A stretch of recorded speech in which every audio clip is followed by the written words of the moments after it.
So for this segment, I'm going to talk about the probably most important issue of our candidacy and of this campaign, and it has to do with recruitment and retention of faculty and staff. And I want to start and get this out of the way off the bat. And increase pay, increase pay, increase pay. That's simply the mantra that we need to be talking about. Teachers are being asked and staff are being asked to do things at salaries that are not comparable to local districts.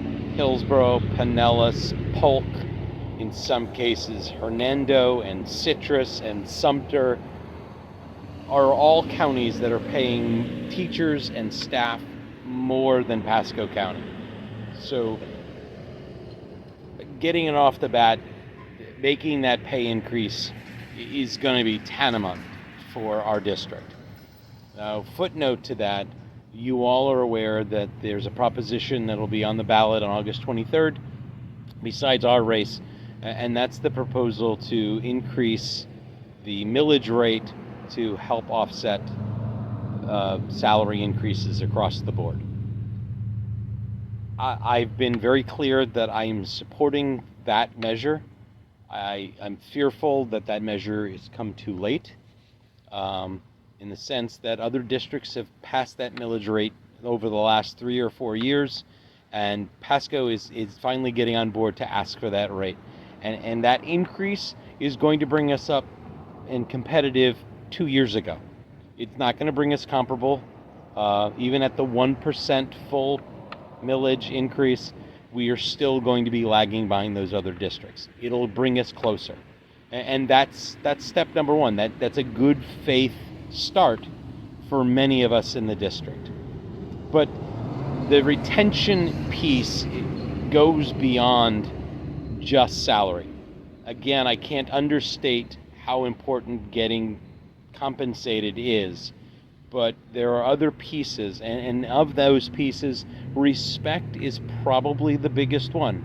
I've been teaching for 27 years, and I will say that there's been a steady decrease in the respect between the community and teachers as a whole. There was a spike right at the beginning of the pandemic, and I've posted and talked about this as well, that parents and the community, once we went on lockdown, people understood what teachers were responsible for, and nurses as well. But my postings are about education, and there has been a traumatic drop-off over the last 2 years since the height of that pandemic and that outreach and support of teachers. And I think part of that respect piece is that the school district, and ours specifically, has not stepped up and said, we respect and value our teachers. And a very short example of what I'm talking about, you may have heard that as a school district, we as teachers signed our contracts the very last week of school. We got our retro checks and our bonuses, if you want to call them that,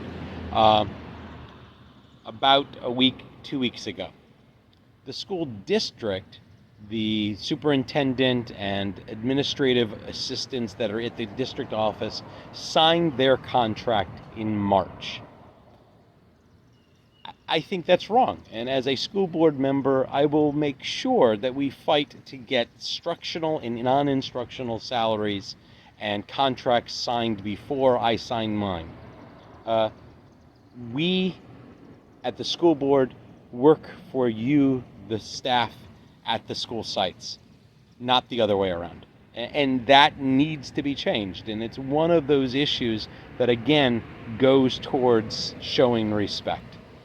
We've been asked as teachers to have more and more added to our plate and very little ever taken off the plate. We need to look at what we're asking our teachers to do. And this recruitment piece goes into the SRPs, the non-instructional, the bus drivers, the nurses, and everybody who makes the school site function And we need to do more to recruit those people. We need to pay better hourly wages, and that is a good start. The piece that will be connected on my website and on my Facebook page will go in more in depth of other issues.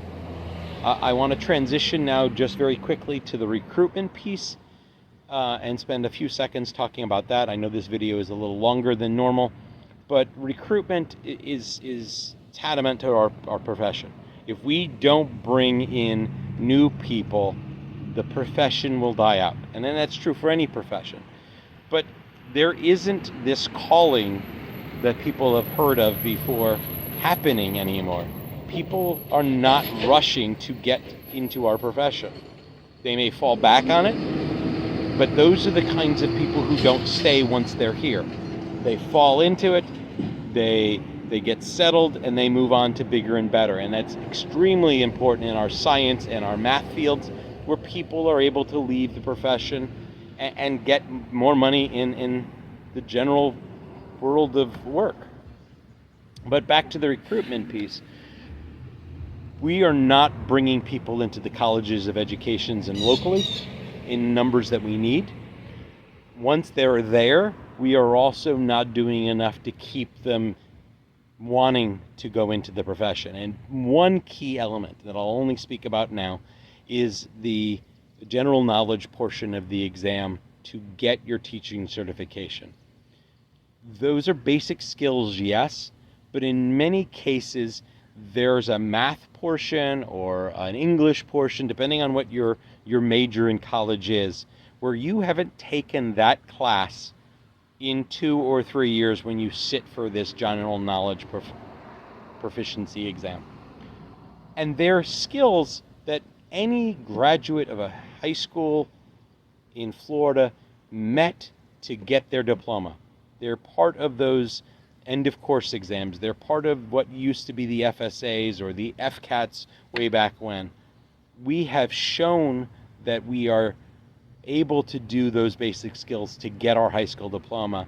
And then we go 4 more years, maybe even more than 4 more years if kids take a year off or 2 years off before they go to college. And the skills that are on the general knowledge test have been mastered, and we have shown mastery.